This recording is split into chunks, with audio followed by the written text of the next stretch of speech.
Boa noite. Vamos iniciar em instantes a live. Deixei a música aqui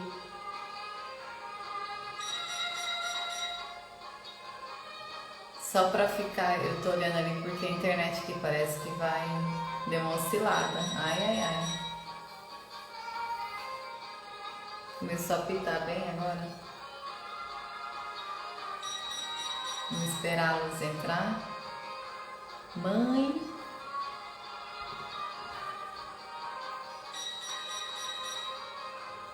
Luísa, boa noite, tudo bom? Nossa, o no break aqui tá pitando. Será que vai acabar a internet aqui?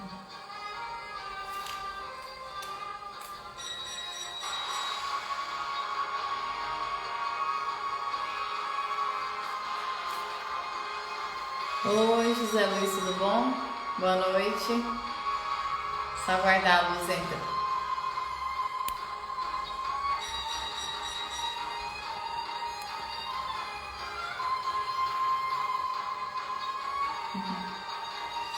Hoje nós vamos falar com a Luzimar. Ela é uma advogada de Goiânia. Eu a conheci no mestrado que a gente tá fazendo ainda. Até a Luísa é nossa colega lá, né, Luísa? Lá na UCA, Universidade Católica da Argentina. E ela é uma profissional super dedicada, muito querida. Vocês vão ver o tanto que ela é didática para passar as informações. Vamos só esperar ela, aguardar ela para solicitar. Boa noite, Wellington. Tudo bom? Estamos aguardando só a Luzimar, ela já deve estar entrando.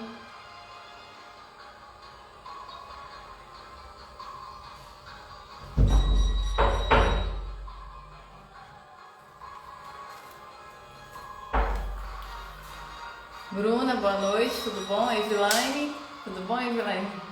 Thaís, a Thaís entrou também, né, Thaís?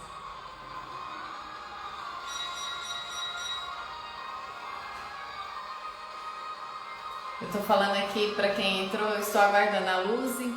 A Luzimar, ela é uma advogada, especialista em direito tributário, super dedicada e ela vai tentar esclarecer um pouquinho a questão da tributação do produtor rural. Falar em tributação do produtor rural, a gente poderia ficar assim horas e horas, daria assunto para várias lives, porque são várias vertentes. Poderíamos falar só do fundo rural, do livro caixa, tem a questão do ICMS de transferência também, que está uma incógnita agora.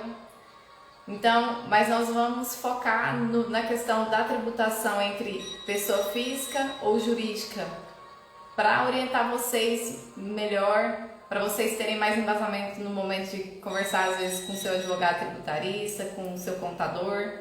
E se vocês tiverem dúvida durante a live, podem ir perguntando, enviando as perguntas que a gente vai estar respondendo.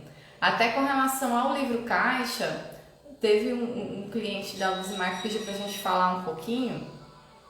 A gente pode até ir adiantando aqui até que ela venha.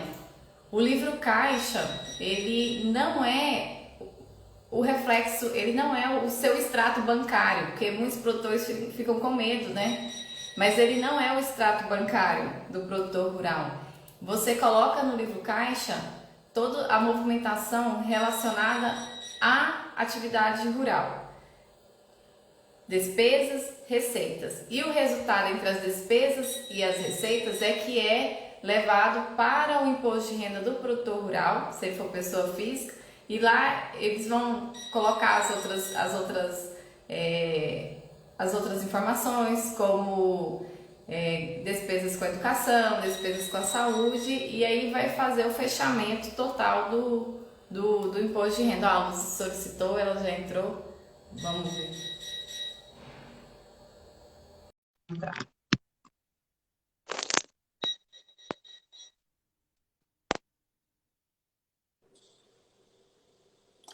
Oi, Adriana. Oi, Tia Fer. Oi, Luzi. Tudo Tava bem? aqui só conversando um pouquinho até que você entrasse. Ah, sim. Boa noite. Boa noite. Tudo bem? Tudo bom? Tudo jóia. Boa noite a todos que estão aí. É um prazer estar aqui com vocês.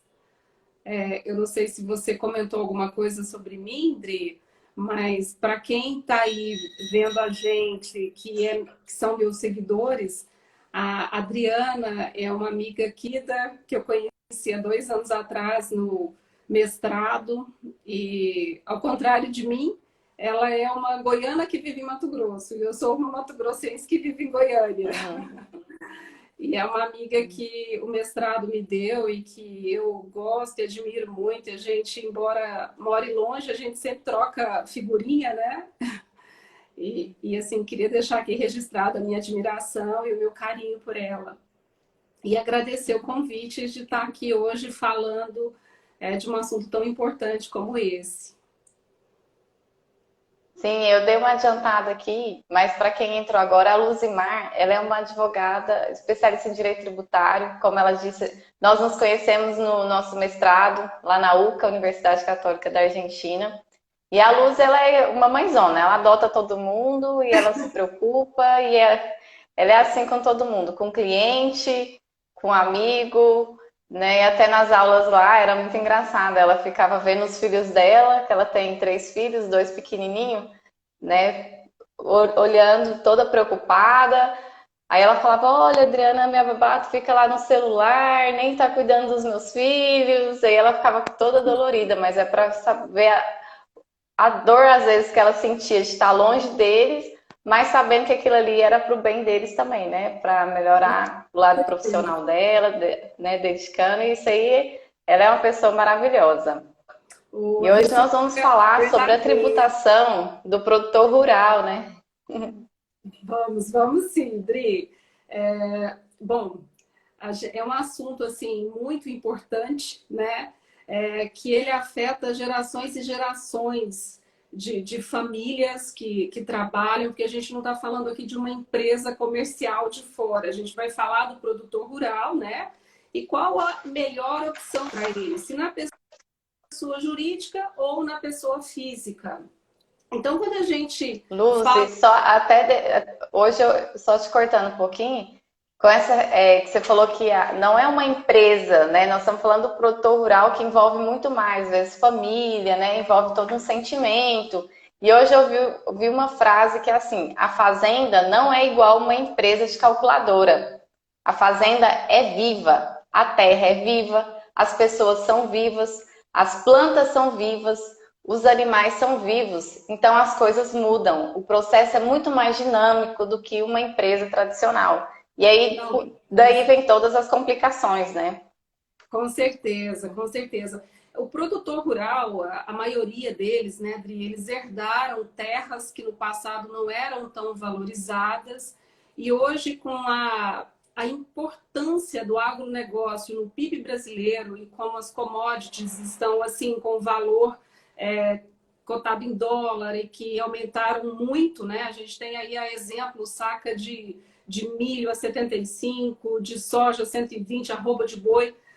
Então, todos esses valores são valores relevantes e assim, dão faturamento alto para esses produtores rurais, e muitas vezes eles ainda não têm um planejamento tributário e acabam pagando mais impostos do que devem, e muitas vezes pagam impostos errados, né?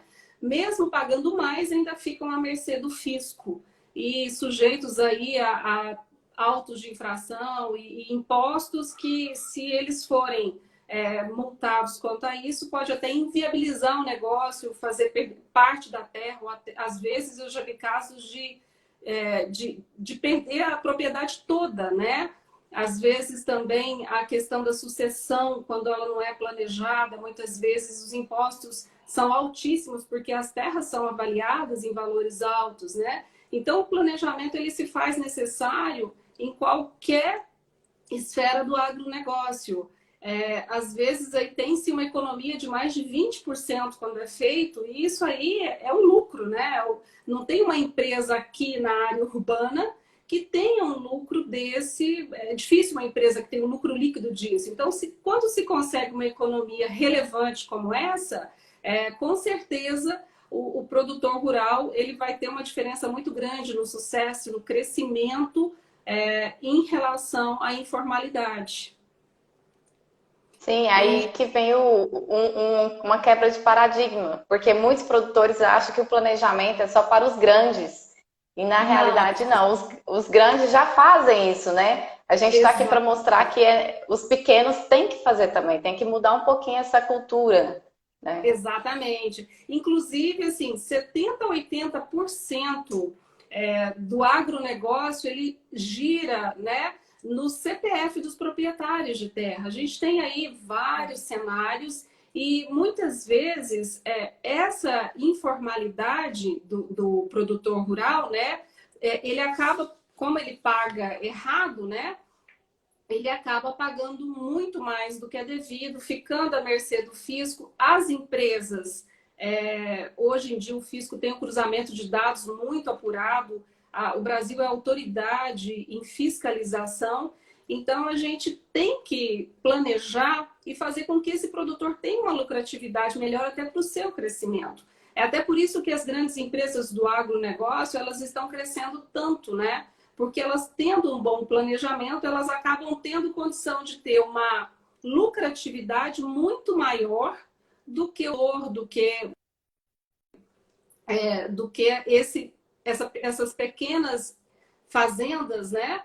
Que poderiam ter chance de crescer muito mais, de produzir, de gerar emprego, né? E esse produtor, ele acaba não sabendo de todos os benefícios que ele tem, que são muitos. A gente tem aí o produtor rural, para quem não é do agronegócio, eu estou vendo aqui colegas do direito que estudaram comigo, a Tainara, a Renata, estou vendo aqui um beijo no coração de cada um de vocês. Obrigada por estar aqui assistindo com a gente, tá? A Ju também, eu vi um monte de gente aqui conhecida. Brigadão de coração por vocês estarem aqui vendo isso e participando. E quem quiser, teve alunos também que me falaram que queriam participar hoje, cliente. Então, assim, é um prazer estar aqui para a gente compartilhar um pouquinho de experiência com cada um de vocês, viu? Bom, o produtor rural, para entrar nesse assunto importante, né? O produtor rural, além do risco comercial, ele tem o risco climático, né, no seu negócio. Então, é uma atividade de grande risco, né? E ele tem, diferentemente de todas as outras atividades, o produtor ele tem a prerrogativa de trabalhar na sua pessoa física como se jurídica fosse em alguns aspectos tributários. Então, ele pode escolher o meio de tributação. A tributação que o produtor rural escolhe muitas vezes, Fê, um beijo para você, obrigada por estar aqui prestigiando, amigo do coração. Oi, Glaucio. Oi, Matheus. Um monte de gente conhecida aqui. Muito bom ter vocês aqui com a gente, viu? Luana. Então, o produtor rural, ele pode escolher o sistema de tributação. E muita gente parte para o lucro real. Mas a gente tem que fazer uma análise do que é melhor para esse produtor rural, né?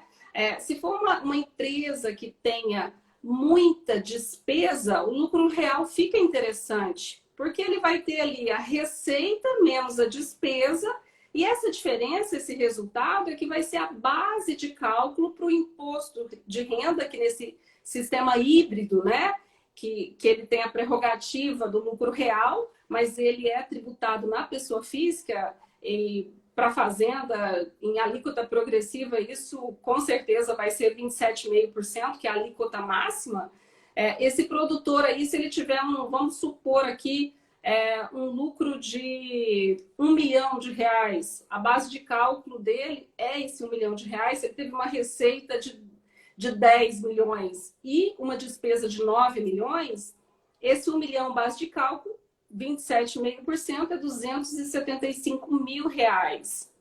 Então, é interessante para ele o lucro real nesse caso. Mas se for uma propriedade que não tem uma grande despesa, e muitos produtores acabam acumulando nota, não guardam nota, não pegam nota para... É isso que é nesse ponto, Luzi. É até bom a gente chamar atenção, porque assim, o que era um planejamento tributário para o produtor até agora?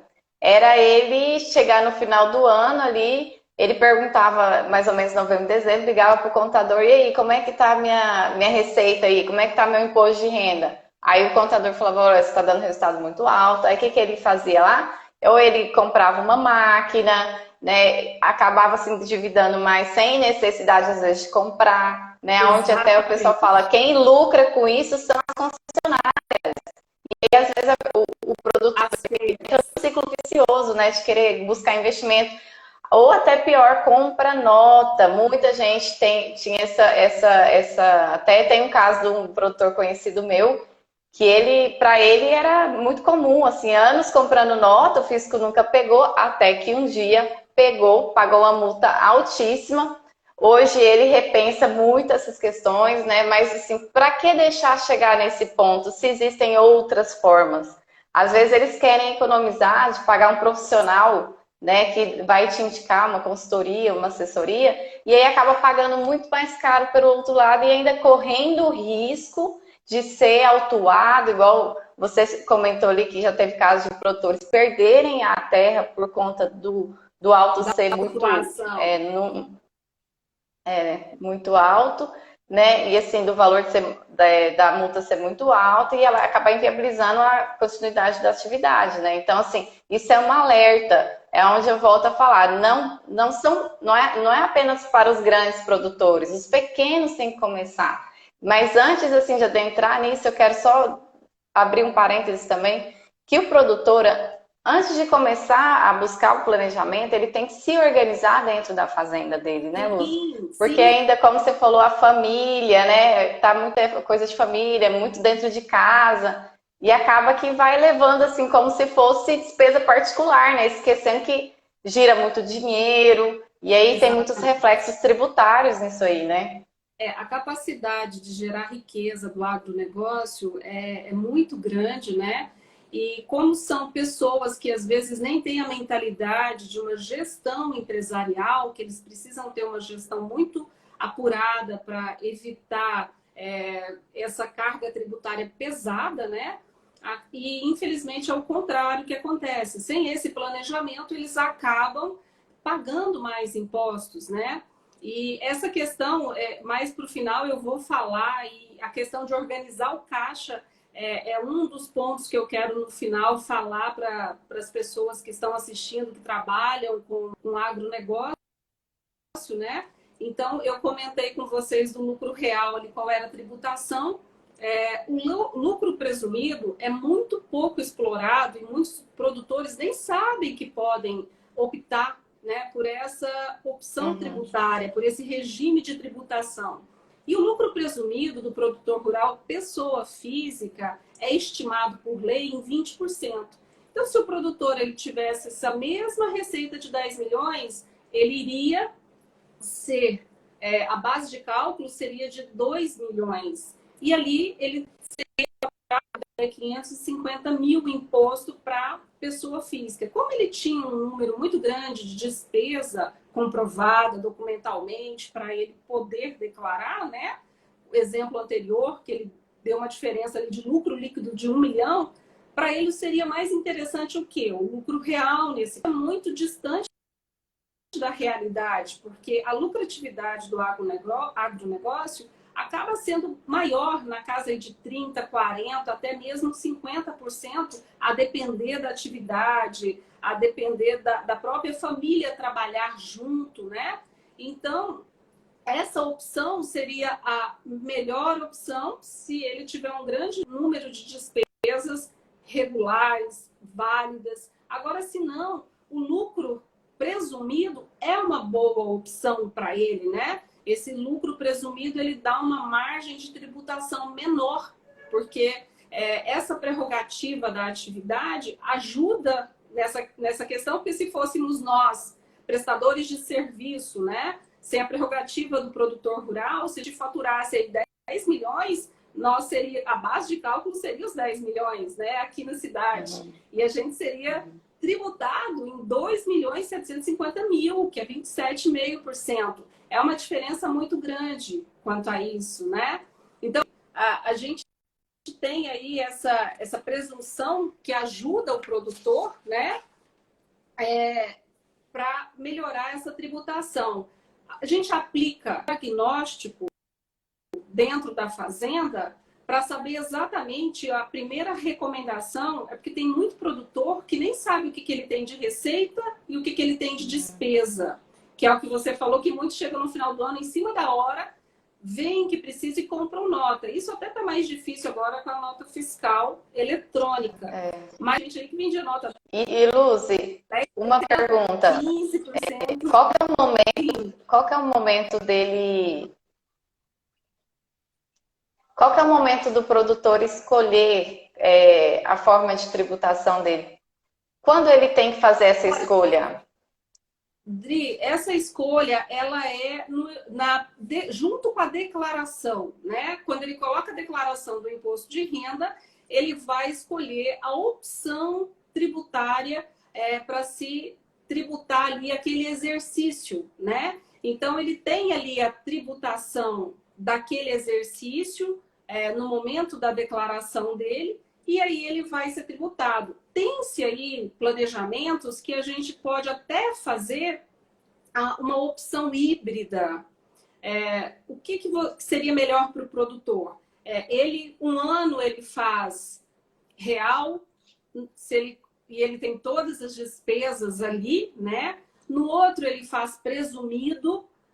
Então depende muito, às vezes tem CPFs diferentes. Eu costumo dizer que no tributário, o tributário é um excelente remédio, Dri, mas depende muito da doença. Então, assim, a gente tem que achar a doença de cada produtor através do diagnóstico, né?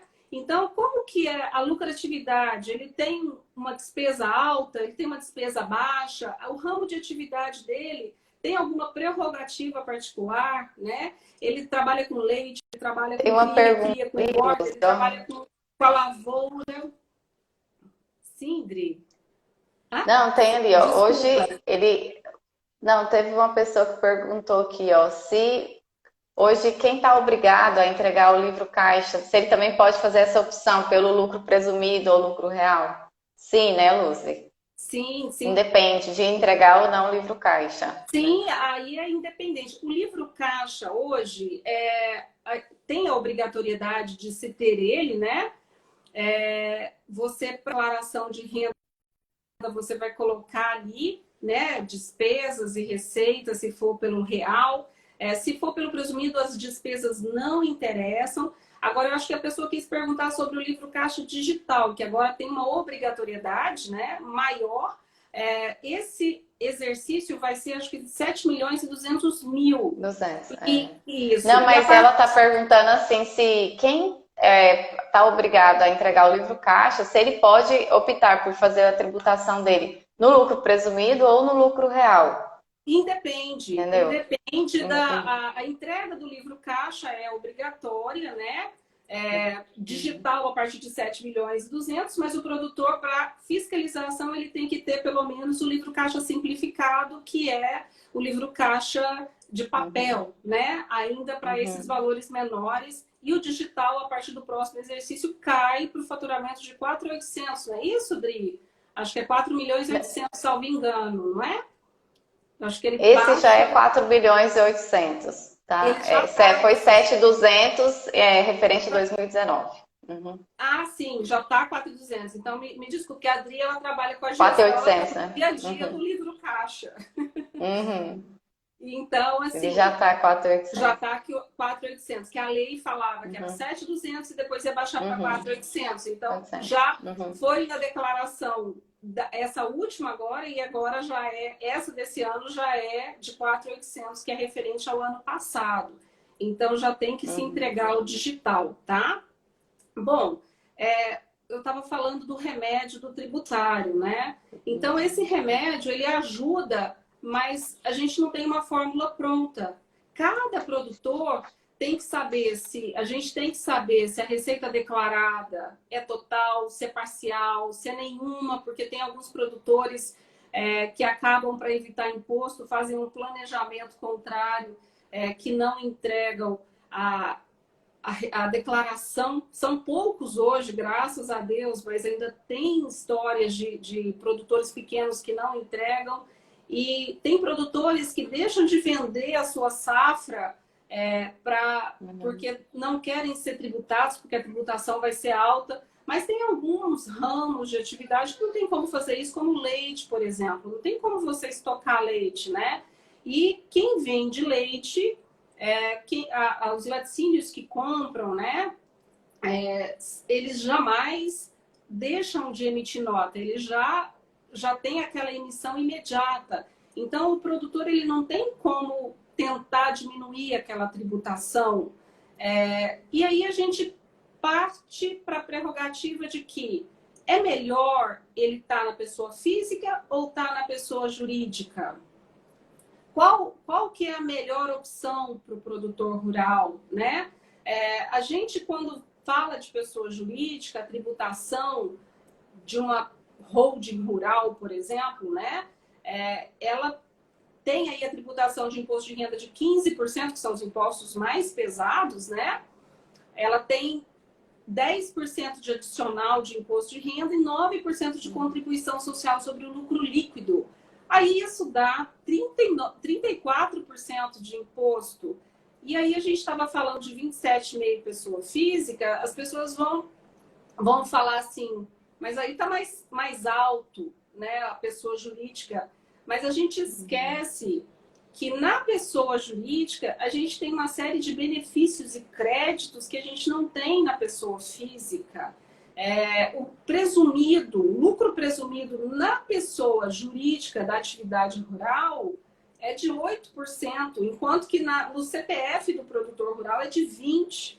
Aí quando a gente faz uma média que tem a contribuição social sobre o lucro líquido, a base de cálculo de presunção da empresa rural passa a ser de 10%, é a metade.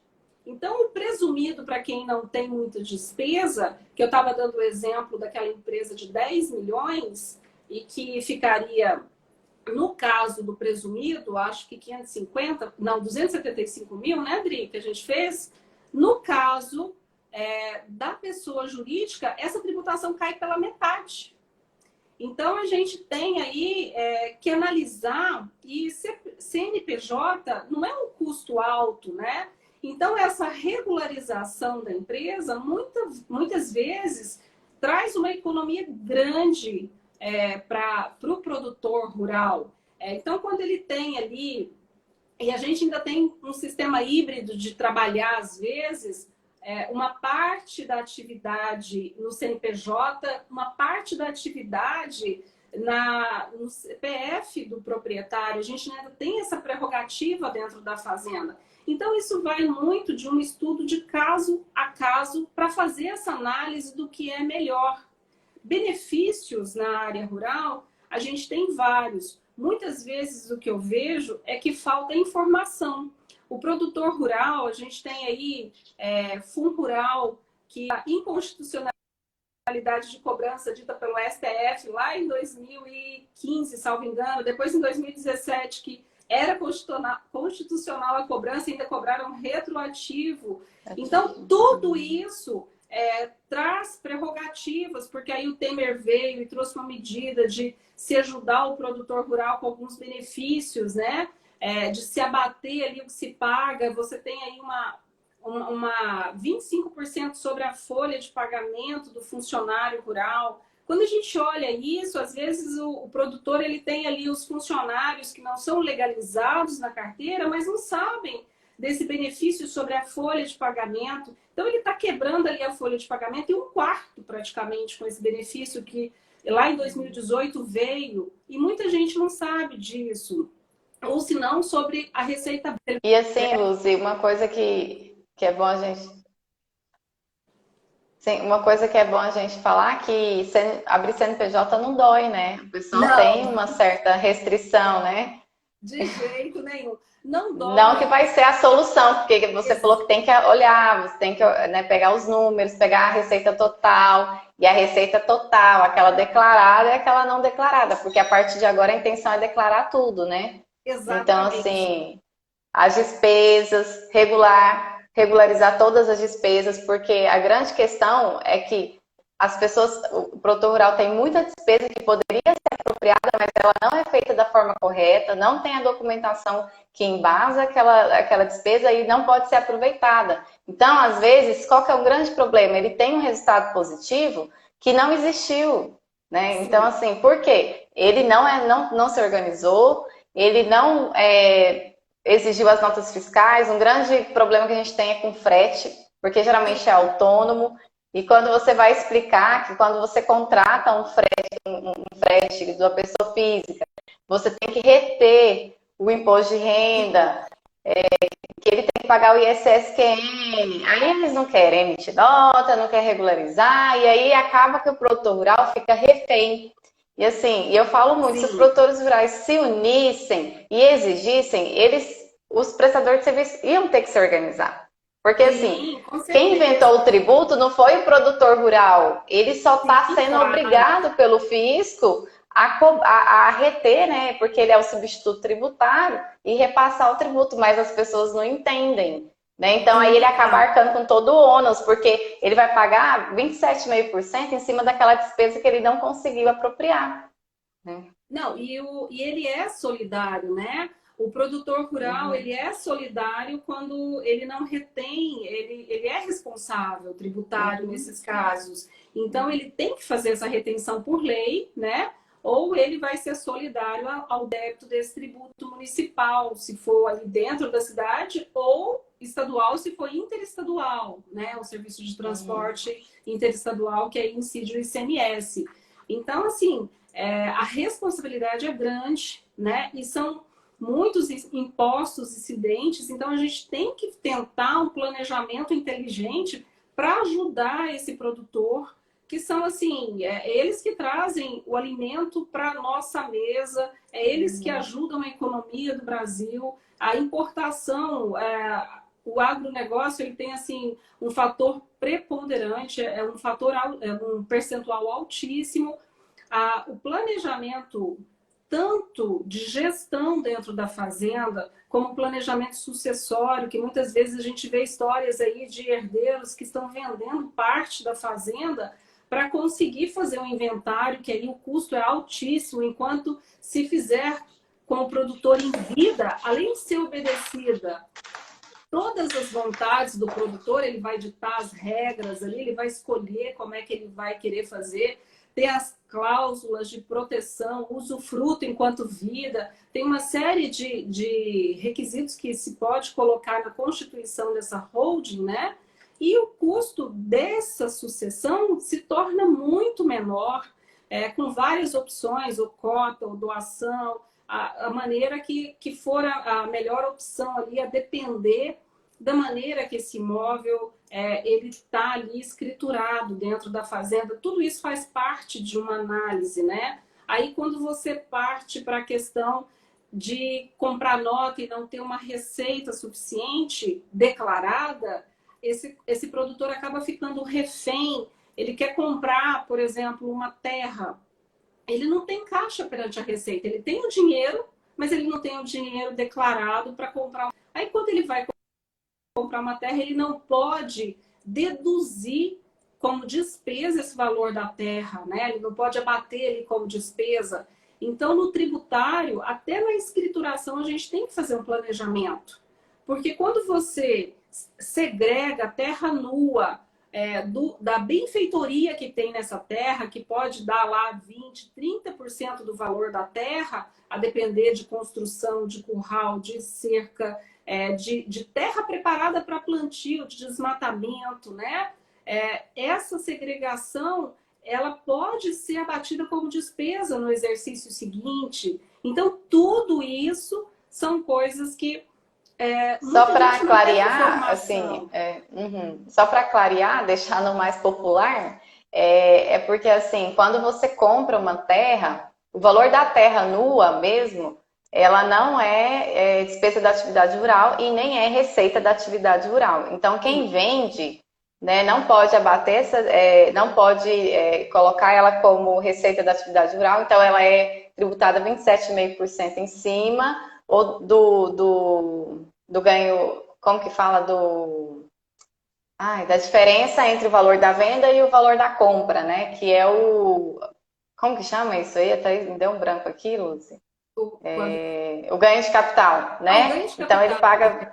Sim. Sim. Uhum. Só que a benfeitoria, né? Só que a benfeitoria é despesa da atividade rural, desde que ela tenha sido declarada, abatido na despesa, como despesa da atividade rural antes, né? Quando da construção que você fez, você abateu, sim. Né? E aí você consegue aproveitar. Exatamente, ela é benéfica para os dois lados, né? Ela é benéfica para quem vende, é benéfica para quem compra, né? Porque ela evita... Então, você falou que quando vai vender, você tem que analisar, porque no contrato já tem que estar previsto o valor da terra nua e o valor da benfeitoria, né? Porque se você não colocar isso, tem que estar discriminado, porque se você não colocar isso, aí você não pode aproveitar, né, a despesa. Exatamente, Dri, exatamente. E essa outra coisa muito interessante para a área rural, são coisas muito importantes para melhorar. E quando você registra uma empresa rural, a maioria, né, do PIS e do COFINS para os insumos, para o agronegócio como um todo, eles estão suspensos.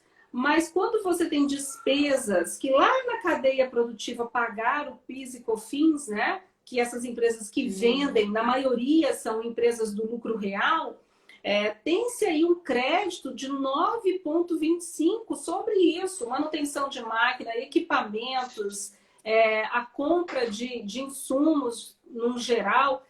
Por exemplo, uma empresa de laticínios, uma fazenda que armazena leite ali, a energia elétrica é essencial para a preservação daquele leite, ela se torna parte da cadeia produtiva. Então, PIS e a COFINS da energia elétrica pode ser abatido, né? Pode ser restituído para esse produtor rural.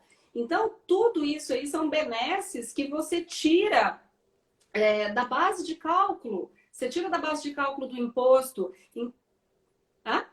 Quero perguntar.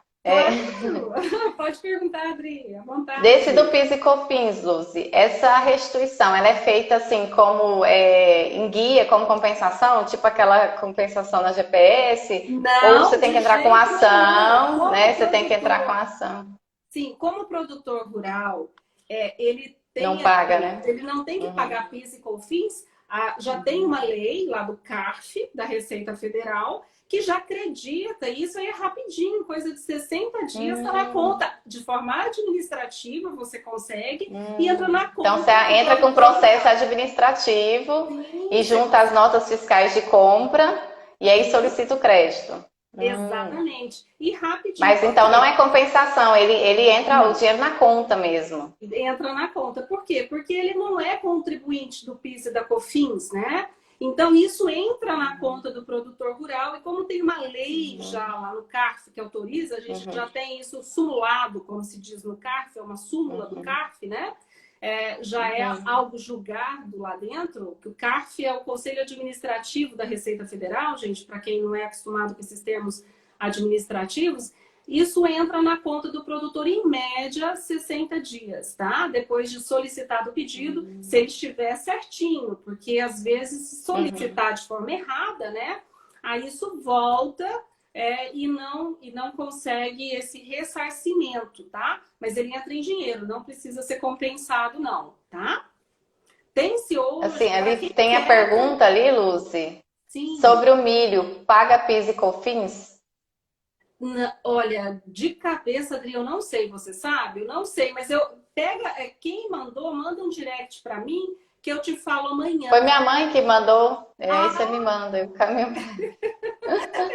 Tá em casa, tá em casa. Eu falo para você.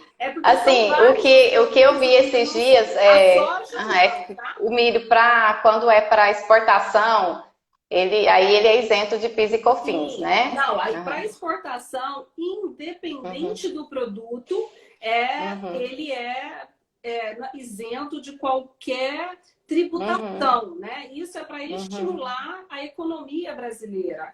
Então, aí tem até uma briga que até o transporte entraria nisso, né? Quando é transportado para levar isso para o porto, mas isso ainda está em discussão. Mas a gente tem aí muita coisa que é tributado e quando vai ser exportado, não, tá? Isso aí é uma previsão constitucional e não se cobra nenhum tipo de tributo para estimular a nossa economia, a proteção das nossas empresas, dos nossos produtores de forma geral, tá? Sim, deixa eu aproveitar, deixa aqui. A Luzi, olha o tanto que ela é caprichosa, gente. Ela preparou um e-book para vocês, tá? Eu coloquei o link na nossa bio e ela colocou na bio dela também. É só entrar lá, cadastrar, que depois vocês vão receber o e-book no e-mail. Ela é toda preocupada, ela queria colocar slides aqui. Eu falei, gente, não é no YouTube, Luzi, é no Instagram. Gente, eu falei, faz o teste. É toque de professora, porque assim, é muito mais didático para vocês entenderem as continhas e acho que a gente entende muito melhor. Por isso que eu fiz e-book, para quem quiser, é só colocar, me passar os dados para eu enviar o e-book, tá lá na minha bio, com esses exemplos de cálculo, né? Até quando que é interessante o presumido, quando que é o real, se o lucro ali ultrapassar de 20%, aí o presumido já não é mais tão interessante, se ele tiver uma grande despesa, aí é o real que é interessante, os benefícios da pessoa jurídica. Então eu fiz aí alguns comentários para vocês que são muito relevantes para quem está entrando no direito tributário ou para quem está trabalhando com gestão rural. Então, me passa o que vocês querem e a gente troca figurinha também, né? Eu, quando conheci a Adriana como se diz, super inteligente, né? E a gente, assim, a melhor coisa que tem é a gente trocar figurinha com gente inteligente, né? Então, a gente sempre tem uns insights, assim, a gente troca uma com a outra, a gente sempre está comentando de casos e a gente sempre fala sobre a questão do tributário, que é a nossa especialização. E isso é muito bom. Eu recomendo para quem é estudante de direito, que eu tenho alguns alunos aqui que eu vi que estão prestigiando a gente. E é muito interessante a gente fazer essa troca e a gente pegar essas informações. A Florcena, acho que está fazendo uma perguntinha. Quando o produtor rural... Ela falou que tem um armazém na sua propriedade, se ele pode solicitar esse valor do PIS e COFINS. Provavelmente é por conta crédito, né? Depende das compras, das despesas, né? Sim, depende muito, Florcena. Obrigada por você estar aqui, minha aluna querida de pós-graduação. Depende muito, Florcena, se for monofásicos, né? Porque a gente tem aí também... por isso que eu falei que cada caso a gente tem que estudar caso a caso, né? Mas os produtos que forem monofásicos, a gente tem como pedir restituição a depender do tipo de opção tributária do seu cliente, né? A gente tem que ver, porque tem algumas opções tributárias que você tem condição de restituição, outra não. Então, isso que a gente tem que analisar. Aí tem que ver o NCM desse produto, se é o NCM que tributou lá no início da cadeia produtiva, ou se ele é cumulativo ou não cumulativo, né? Se ele veio tem operação de crédito e débito em cada etapa da cadeia produtiva, tá bom? Mas qualquer coisa depois você me chama que eu te dou uma mãozinha lá no direct, você me passa mais detalhes do caso que a gente vê juntas, tá, Florcena? A gente fala. Bom, gente, a recuperação de créditos, a gente comentou. Agora, o que eu tenho visto que o cenário ideal para a produção rural através do sistema de parceria, quando a terra é colocada ali na holding rural e faça uma parceria através de um comodato, que seria um aluguel gratuito, sem fins lucrativos, porque é do dono para o dono, né? E Uhum. essa tributação, ela se torna híbrida. Quando você divide, quando se opera ali 100% na pessoa jurídica, tanto a terra estando na hold patrimonial, que já facilita a sucessão, e aí você tem um CNPJ na empresa para explorar a atividade rural. Então, quando você tem... Nesse caso aí, Luzi, desse caso aí, essa parceria entre eles, como que a gente dividiria o percentual? Como que você orientaria a divisão do percentual? Depende do lucro, né? Você tem ali, por exemplo, você pode colocar o lucro real, o lucro presumido como parte 25, 75, a depender das despesas que essa fazenda tem. Porque aí a gente tem ali, ó, onde você coloca todas as despesas, onde é o lucro real, e o presumido ali, você vai colocar outra parte do faturamento. Mas depende da atividade, depende caso a caso. Então, a gente tem aquela continha que eu te falei. O lucro ultrapassa 20%, não é mais interessante o presumido, né? No caso ali do presumido para a empresa, a base de cálculo ainda cai pela metade. Eu já vi casos de empresas... E na parceria, né, Luzi, você tem a opção de, igual assim, deixa divide só a receita e a despesa fica integral para um. Então, aonde geralmente vai dar um prejuízo fiscal, né, que aí não gera imposto de renda, tá? Você vai colocar ali você vai colocar todas as despesas do real e você vai zerar o faturamento ali do real. E aí o presumido que você colocou ali um percentual menor, você vai ter um faturamento menor. E quando você passa isso para pessoa jurídica, você ainda tem... Lembra que o produtor rural, pessoa física, é 20% a presunção de lucro, né, na produção rural, e para pessoa jurídica de produção rural é de 10% essa média. Então, de base sobre o valor da receita.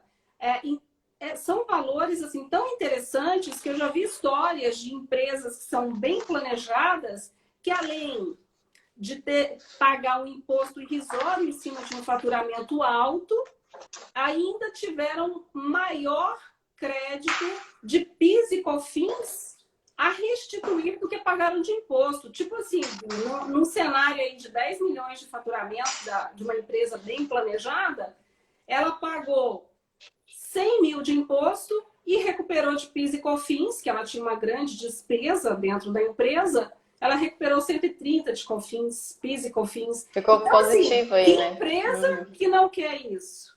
Que empresa que não quer um planejamento? Justamente. E isso, Luzi, vem ajudar muito, porque o que acontece? Existem até camisetas com essa frase, que o produtor rural, ele vive pobre e morre rico.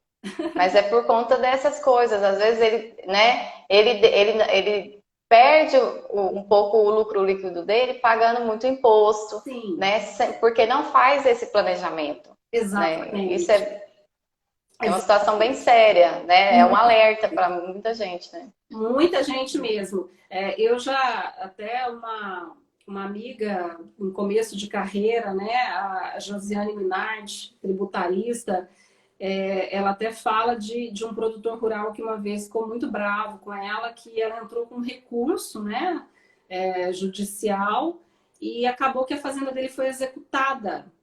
Foi penhorada no meio dessa ação judicial.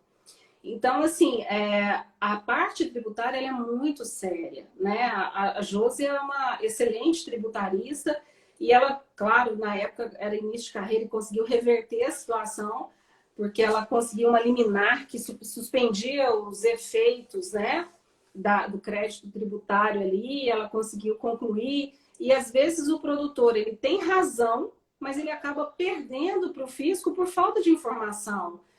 Então, assim, o nosso trabalho é de uma seriedade muito grande para ajudar com essas informações e com as opções que a gente tem na lei para ajudar esses produtores rurais. A gente tem que estar sempre... Nós somos eternos estudantes. Eu estou vendo aí fisco, o Renato, meu amigo, auditor fiscal de Anápolis, um abraço para você. É o fisco espionando a gente, viu, gente? Fica aí, Renato. Renato é do bem. Amigo querido, colega do meu esposo, quando ele passou no concurso, hoje ele não está lá mais, mas é uma pessoa maravilhosa, com um coração gigante. Brincadeira, viu, Mas, Renato? Luz, aproveitando esse gancho dessa história, eu queria que você contasse aquela historinha que você falou que lá no seu escritório toda peça começa do zero, Não, né? com certeza. Eu tive, atrás, a gente teve um cliente que falou assim, doutora, eu gostei tanto da peça, me dá ela. Eu falei assim, não, não é segredo nenhum, porque cada peça é do zero, porque é aquilo que eu te falei que é o estudo de caso, né?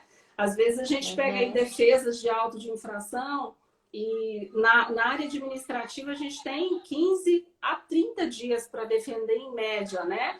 Então, noites e noites em claro, tomando Coca-Cola para defender esses autos de infração, porque a gente vai pegar um processo que a gente vai estudar, e o auto de infração é uma sentença só, mas você vai estudar a contabilidade do cliente, você vai estudar tudo que o auditor falou ali no auto de infração, a gente vai estudar a legislação formal, daquele ente federativo, porque às vezes tem um erro ali na ordem de serviço, ela está vencida, às vezes, o que acontecer ali de não ser a pessoa competente que assinou aquela ordem de serviço e ela é passiva de nulidade.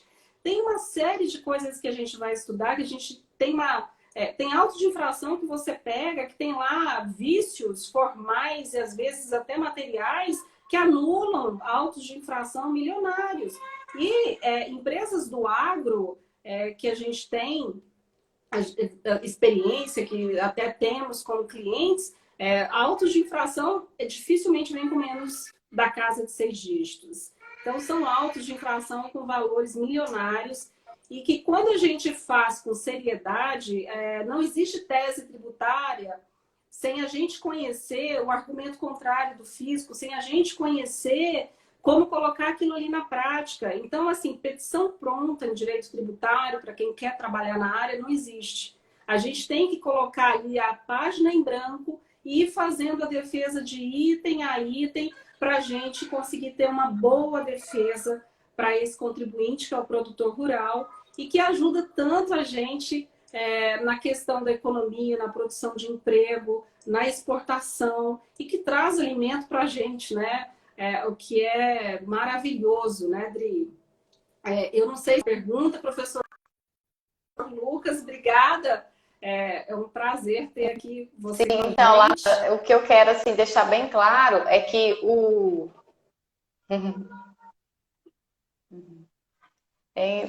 que eu queria deixar bem claro é que existem muitas ferramentas para o produtor rural utilizar a seu favor, né? Só que para isso ele tem que fazer um deverzinho de casa, ele tem que se organizar, porque não adianta nada ele pegar uma profissional como você e ele não conseguir te fornecer a documentação que você precisa, né? Se ele não está organizado. Então, assim, essa parte da organização que a gente foca muito lá na Rural Organiza, de ensinar eles a fazer o fluxo de caixa, controlar as despesas, conhecer, isso é essencial para você partir para a arte da gestão, que a gente fala. Né? Fazendo o beabazinho, né? O feijão com arroz, daí você vai conseguir partir para a próxima etapa, né? Que é o tal do planejamento tributário. Não, com certeza. Eu digo que, assim, você pode mentir para quem você quiser, mas você não pode mentir para o seu advogado, você não pode mentir para o seu gestor. Porque se a gente não souber a realidade, a gente não consegue fazer um bom trabalho, né? Inclusive, assim, é uma cláusula contratual que a gente se exime de qualquer resultado, né? Quando o cliente omitir algum documento da gente, omitir alguma verdade, porque a gente não consegue fazer um bom trabalho, né? Se tem um crime, a gente tem que saber o crime direitinho, né? Em detalhes para conseguir defender esse produtor desse crime, né? Cometido ali no sentido da omissão, às vezes, de uma declaração, que a gente sabe que a carga é pesada, né? A gente pode mentir para a esposa, pode mentir para o esposo, mas não pode mentir para o advogado, principalmente na parte tributária. E no penal tributário também, porque hoje em dia ainda tem alguns atos aí que podem ser levados para o penal tributário. Então, a gente tem aí uma preocupação muito grande com essa questão de planejamento, e como a gente deu exemplos aqui maravilhosos de opções que o cliente acaba, o contribuinte, né, que no caso é o produtor rural, pagando muito menos impostos com um bom planejamento. Às vezes, o estudo da fazenda, às vezes ele tem uma parte na pessoa jurídica, uma parte na pessoa física, ou se não, ele pode ter ali alguns CPFs, né? Às vezes uma atividade que ele não tem despesa, ele coloca ali no presumido, outra que ele tem muita despesa, ele coloca no real. Então, ele pode usar o CPF da esposa, o CPF do filho, para a produtividade rural, né? Ela traz essa prerrogativa. Então, ele tem como fazer isso e tem muita opção boa para se estudar. Depende muito da eficiência de gestão, né, da evolução de se pedir nota. Você vai contratar um advogado, pede nota, contador, pede nota. Qualquer prestador de serviço, peça nota e guarde essas notas, né? A informalidade que você falou do frete, às vezes paga um pouquinho mais, mas é outra coisa que ele vai poder restituir. É do frete, se for uma empresa legalizada. Ele pode restituir, ele vai ter crédito ali, se for uma nora legalizada. Então, assim, quando a gente passa a olhar, às vezes, para a questão tributária, às vezes ele pagando um pouquinho mais caro, além dele não estar correndo risco fiscal, né, risco de um passivo tributário, ele ainda tem o crédito, ele tem uma série de créditos que, sendo na pessoa jurídica, ele vai conseguir a restituição, né? Tem uma série Lúcia, você falou uma situação interessante aí, a questão de ser até considerado um crime tributário, dependendo da forma como está sendo feito, e a pessoa nem sabe disso, né? Vamos colocar a questão que eu falei da compra de nota, que era muito costume. Hoje em dia, com o MDFE, a CTE, que tem que ter, né, o rastreio da mercadoria, diminuiu muito, mas ainda existe. Eu conheci um produtor que ele foi né, autuado, e o nome dele foi encaminhado para o Ministério Público Federal para ser indiciado, porque é formação de quadrilha. Se você pensar que o contador está envolvido, alguém que indicou ele, e mais quem vendeu, então assim, já era. Né? Exatamente. É muitas nuances que as pessoas fazem sem pensar. E pensa ele estar num belo dia lá, né? Um cidadão honesto perante a sociedade, bate lá a Polícia Federal na sua casa, né, para verificar preso. Justamente. É complicado. E a gente sabe de histórias de compra de nota que o pessoal vendia por 10, 15% do valor da nota. E a gente viu aqui que tem base de cálculo de 10%. Então é falta de informação. A gente tem o lucro presumido, base de cálculo para pessoa jurídica e a média de 10%. Então, aí o imposto vai incidir em cima de 10% da receita. Gente, quando você tem informação e você está munido aí dessas informações, é muito mais econômico e você coloca a cabeça no travesseiro tranquilo, né? Sem ter o perigo de ser autuado, de ser indiciado criminalmente por crime tributário.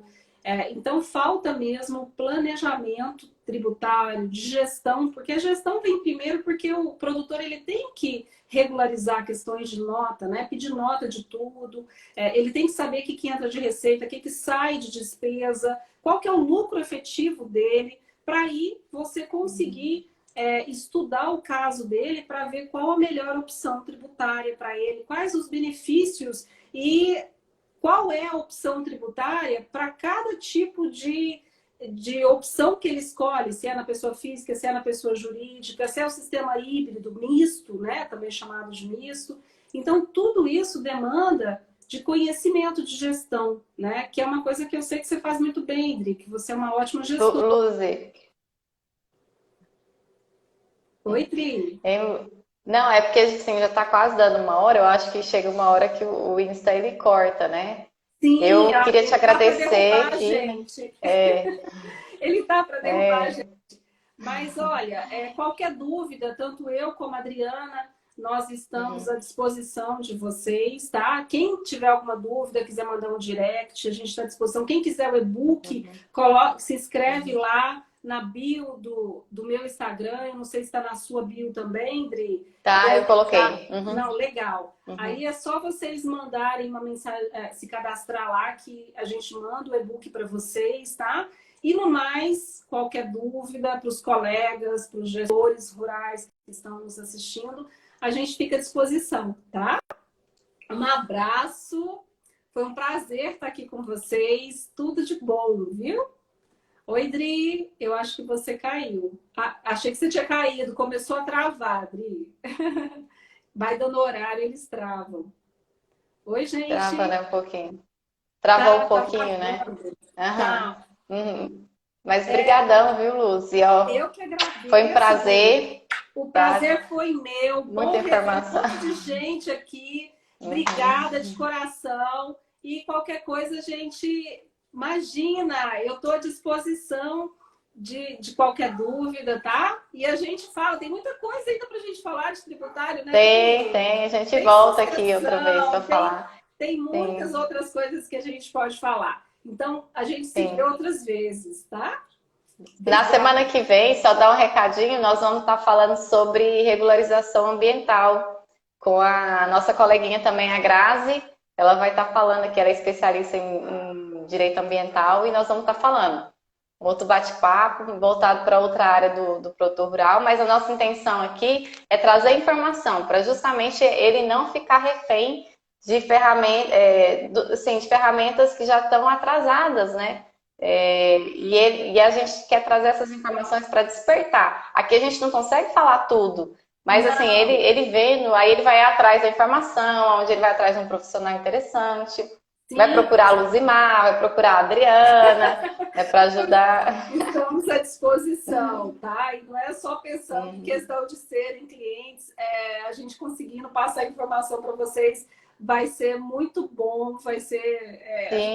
muito que o produtor tenha uma melhor margem de lucro e que a gente consiga aí de forma legal ajudar isso, tá? A preocupação nossa é que vocês andem de forma legal para não correr risco, né? Porque só a multa punitiva da Receita é de 75% a 150%, né? E a maioria dos entes aí batem a casa de mais de 100% a multa punitiva. E eles retroagem 5 anos. Então, a gente tem que fazer de tudo para que isso não aconteça. Tá? Prazer. Um beijo no coração de Beijão a todos que... viu? Um abraço. Beijão. Tchau, Dri. Beijo. Tchau. Tudo de bom. Tchau.